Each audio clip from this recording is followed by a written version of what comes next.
Halo anak-anakku, bertemu lagi dengan Bu Prami dalam mata pelajaran biologi.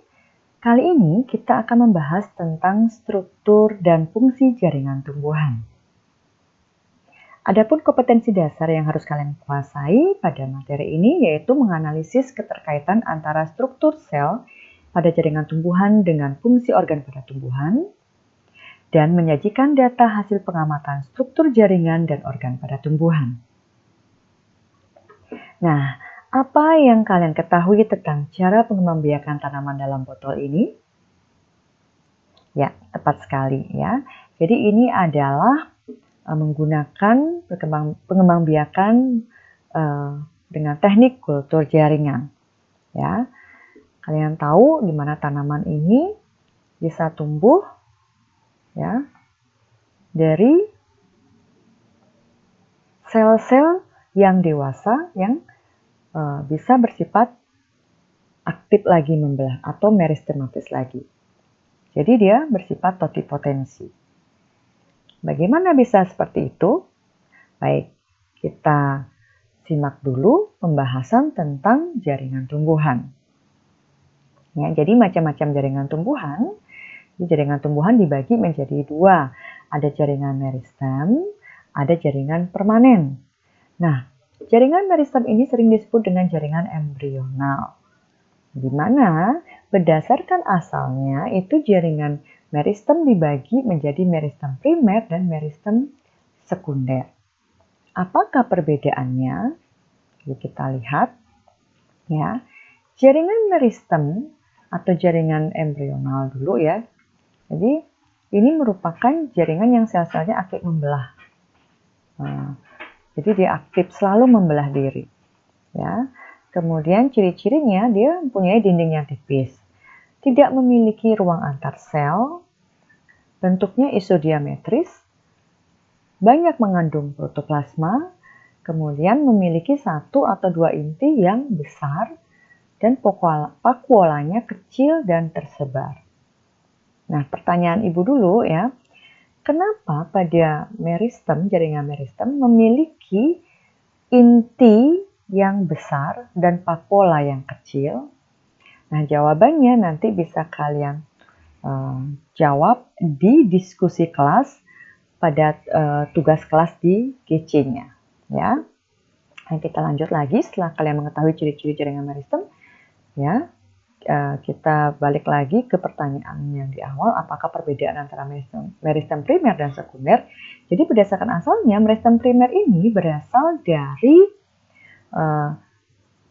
tumbuhan yang sudah dewasa, tapi sel-selnya itu aktif membelah.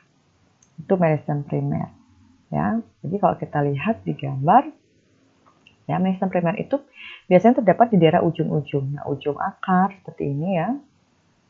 Kemudian di ujung batang juga. Jadi itu termasuk meristem primer.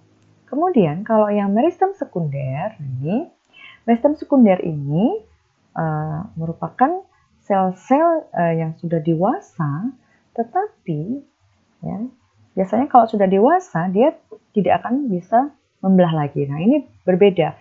Meristem sekunder di mana sel-sel sudah dewasa tapi dia bisa mengalami pembelahan lagi atau bersifat meristematis lagi. Nah ini contohnya terdapat pada cambium, ya, jaringan pengangkut cambium, dan juga pada cambium gabus. Ya, sudah ya. Nah selain itu perbedaan antara meristem primer dan sekunder, meristem primer akan menyebabkan pertumbuhan primer. Apakah itu pertumbuhan primer? Ya, nanti kalian jawab di GC lagi ya. Sedangkan kalau meristem sekunder akan menyebabkan pertumbuhan sekunder. Apa itu pertumbuhan sekunder? Kalian juga bisa jawab di GC. Di sini Ibu sudah memperlihatkan gambar ya, jadi ada clue-nya. Silahkan kalian nanti jawab di GC. Kita lanjut. Kemudian berdasarkan letak, jaringan meristem itu dibagi menjadi 3. Ada apikal, interkalar, dan lateral. Nah, kita lihat lagi gambar ya. Jaringan meristem apikal itu biasanya terdapat di ujung batang ataupun di ujung akar. Jadi Bagaimana dengan meristem primer, Bu? Sama nggak? Ya, sama juga. Meristem primer kan terdapat di ujung akar maupun batang. Ya, jadi dia termasuk, meristem apikal ini termasuk meristem primer. Bagaimana dengan meristem lateral? Jadi meristem lateral, ya ini terdapat, nah ini seperti ini contohnya di tengah-tengah batang ya. Berarti dia di mananya? Dia terdapat pada kambiumnya. Kambium vaskuler, jaringan pengangkutnya itu, kambium pengangkutnya. Ya, ini ya. Sehingga dia menyebabkan pertumbuhan sekunder. Berarti dia termasuk meristem sekunder nggak, Bu? Iya, meristem lateral termasuk meristem sekunder. Bagaimana dengan meristem interkalar? Nah, ini meristem interkalar ini terdapat di buku-buku seperti ini. Nah, ini contohnya adalah tanaman gramini, rumput-rumputan ya. Nah, ini terdapat di sini. Nah, jadi dia menyebabkan pertumbuhan memanjang dari buku-buku ini. Nah, ini termasuk meristem yang mana? Meristem interkalar itu apakah termasuk meristem primer atau sekunder? Silahkan kalian jawab di GC lagi ya. Baik, kita lanjut. Meristem sudah ya, berdasarkan asal dan letak. Sekarang kita lihat jaringan permanen. Di sini dibagi ya. Kalau secara umumnya jaringan permanen ini dibagi menjadi epidermis, parenkim, jaringan penguat, dan jaringan pengangkut. Tapi ada beberapa buku juga yang menambahkan ada jaringan gabus dan lagi satu sebenarnya ada jaringan sekretori. Nah, kita lihat dulu apakah itu jaringan permanen. Nah, sebelum ke jaringan permanen, kita lihat dulu teori tentang titik tumbuh. Jadi teori tentang titik tumbuh itu ada dinamakan teori histogen dari Hans Stein. Di sini dia mengemukakan 3 hal. Silakan nanti kalian bisa cari di literatur dan jawab di GC-nya, ya. Kemudian ada teori tunica corpus. Di sini ada 2 teorinya. Silakan juga kalian cari di literatur dan silakan tulis di GC juga, ya. Kita lanjut. Nah, sekarang apakah itu jaringan permanen atau dewasa? Jadi jaringan yang terbentuk dari hasil diferensiasi dan spesialisasi dari sel-sel hasil pembelahan jaringan meristem. Hasil pembelahan jaringan yang aktif membelah. Jadi jaringan yang meristem ini ya dari hasil pembelahan jaringan meristem dia akan mengalami diferensiasi, perbedaan dan spesialisasi, spesialis berubah. Misalnya bentuk awalnya selnya agak oval, dia bisa berubah menjadi isodiametris. Misalnya seperti itu. Ya, dari awalnya dia tidak ada fungsi apa-apa, akhirnya berfungsi sebagai pelindung. Nah, seperti itulah jaringan permanen atau dewasa. Ya, lanjut, bagaimanakah ciri-cirinya? Jadi ciri-cirinya sudah tidak melakukan lagi aktivitas perbanyakan diri. Ya, kalau tadi yang embrional kan masih aktif membelah. Nah, kalau yang permanen ini sudah tidak melakukan aktivitas perbanyakan diri. Tapi ada pengecualian pada meristem sekunder. Nah, meristem sekunder itu sel-sel dewasa yang mengalami mengalami meristematis lagi, mengalami pembelahan lagi. Sel-sel mengalami pembelahan lagi. Itu perbedaan pengecualian, ya. Kemudian ukurannya itu relatif lebih besar dari meristem. Memiliki vakuola yang besar. Kalau tadi si meristem vakuolanya kecil. Kemudian banyak protoplasma. Nah, kalau di sini vakuolanya besar sehingga protoplasma atau plasma selnya sedikit. Mengalami penebalan pada dinding selnya. Nah, kalau pada jaringan yang meristem itu sebenarnya dinding selnya tipis ya. Kemudian karena dia mengalami penebalan pada dinding sel, tentu sel-selnya terkadang banyak yang mati. Ya. Kemudian juga terdapat ruangan antar sel. Berarti kalau ada ruang antar sel dia tidak rapat ya susunan sel-selnya. Nah, kita lihat dulu sekarang pembagian dari jaringan permanen. Yang pertama ada jaringan epidermis. Nah, ini ciri-cirinya terdiri atas satu lapis sel umumnya. Nanti juga akan ada epidermis yang bisa lebih dari satu sel. Ya. Tapi umumnya satu sel. Satu lapis sel maksud Ibu ya. Kemudian karena dia terdiri dari satu lapis sel, susunannya itu rapat tanpa ruang antar sel. bentuk selnya bervariasi, kemudian banyak vakuola dan protoplasma, ketebalan epidermisnya beda-beda, kemudian epidermisnya itu banyak mengandung lignin, kutikula, dan pektin. Nah, dinding selnya itu banyak mengandung kutikula, lignin, dan pektin. Nah, ini ya, epidermis ini dapat bermodifikasi menjadi derivat epidermis seperti ini. Contohnya ada menjadi stomata, kemudian trichomata, emergensia, spina atau duri, filamen, kersik, sel kipas, dan litokis. Apakah ini? Kalian silakan baca di buku paketnya. Sudah lengkap di sana dijelaskan ya. Lanjut. Sekarang jaringan yang kedua ada jaringan parenkim. Nah, ini Ibu ada pertanyaan ya. Mengapa jaringan parenkim itu disebut jaringan dasar? Ya, jawab nanti di GC-nya lagi ya. Nah, sekarang kita lihat ciri-ciri jaringan parenkim atau jaringan dasar. Selnya sifatnya hidup, berukuran besar. Kemudian memiliki inti sel dan banyak vakuola. Banyak vakuolanya. Memiliki ruang antar sel sehingga letak selnya itu tidak rapat. Bersifat meristematis. Ya, berarti sel-selnya itu bisa membelah diri lagi ketika dia dewasa. Nah, ini parenkim yang manakah yang bersifat seperti itu? Silahkan kalian cari di literatur ya. Nah, jaringan parenkim ini kalau berdasarkan fungsinya itu dibedakan menjadi beberapa. Contohnya, ada parenkim pengangkut, ada parenkim penimbun, parenkim udara, dan lain-lain. Ya. Kemudian kalau itu berdasarkan fungsinya. Pembagian parenkim yang lain itu ada berdasarkan bentuknya. Ada bentuknya lipatan dan segala macam. Nah, untuk itu kalian bisa baca lagi di literatur atau buku paketnya. Ya. Lanjut. Sekarang yang ketiga dari jaringan permanen ada jaringan penguat. Kalau pada hewan dan manusia, jaringan penguat itu berupa tulang. Ya, tumbuhan juga mempunyai jaringan penguat. Nah, jangan sampai salah ya. Jangan kira tumbuhan tidak punya jaringan penguat. Jadi jaringan penguat atau jaringan penyokong ini, dinding selnya tebal dan kuat, kemudian mengalami spesialisasi pada sel-selnya. Nah, berdasarkan bentuk dan sifat, jaringan penyokong ini dibagi menjadi dua. Ya, ada kolenkim dan sklerenkim. Nah, ini ya, jadi gambarnya seperti ini. Apakah perbedaannya? Kita lihat kolenkim ciri-cirinya itu tersusun dari sel-sel yang hidup, masih hidup sel-selnya.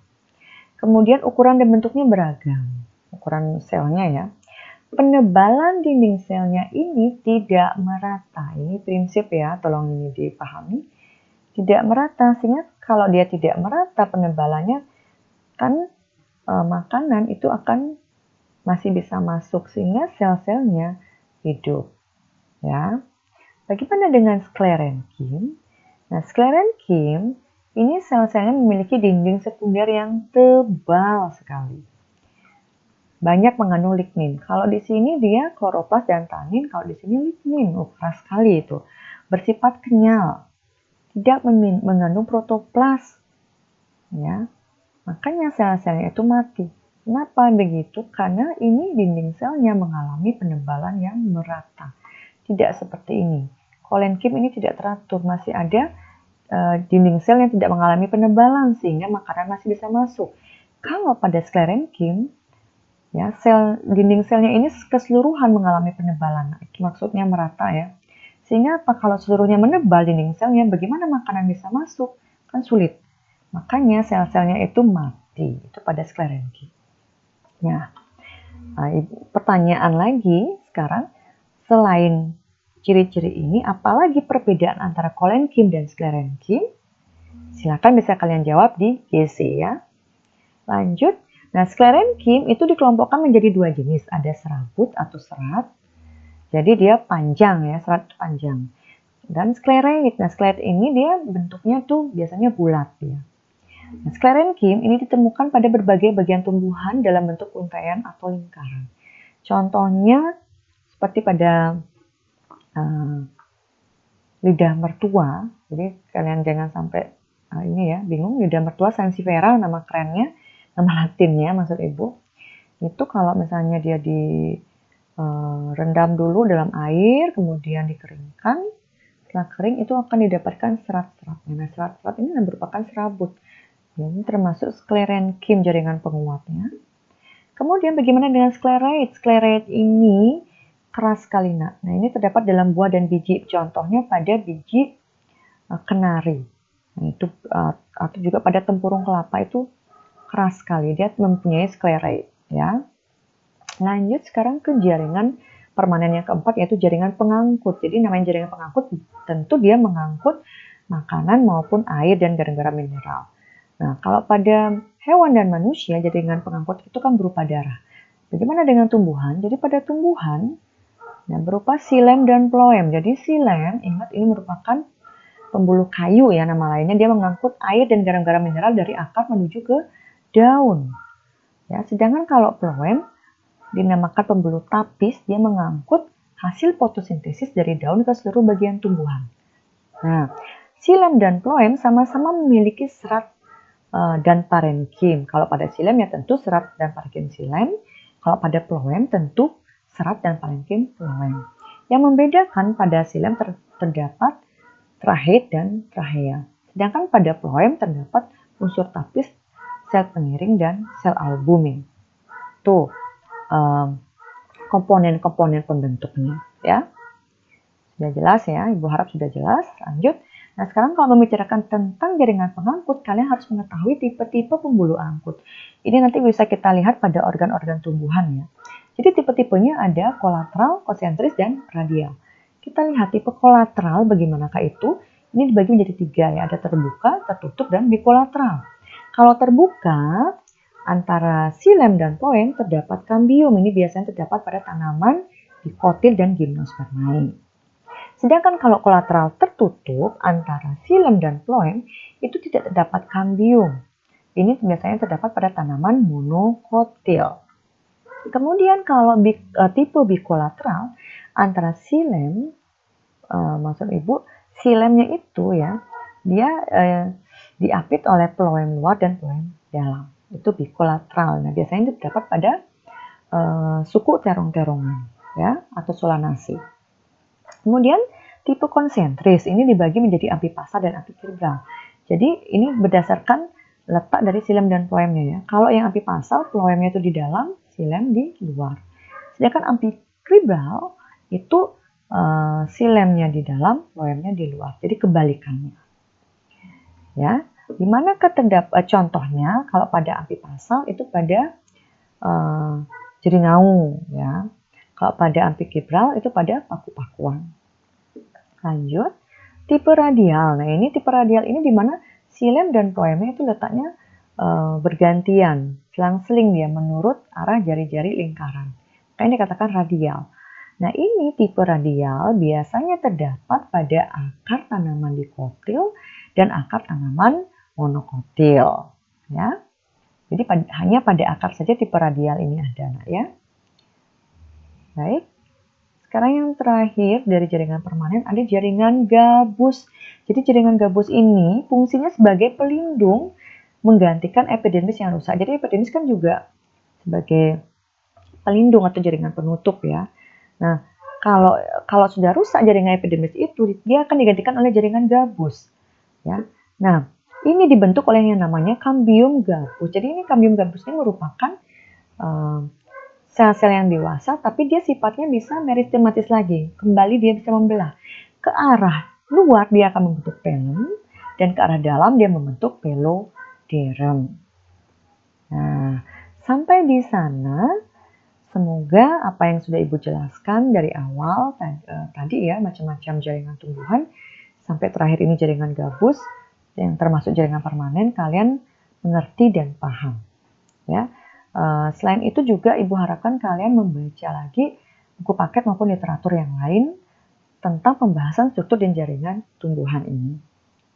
Nah, jangan lupa silakan jawab pertanyaan yang sudah Ibu sampaikan tadi dari awal sampai terakhir ya, apa saja pertanyaannya. Kemudian kalian jawab di tugas kelas, di komentar kelas, di forum, di GC-nya. Sampai di sini Ibu tutup pertemuan kali ini. Terima kasih.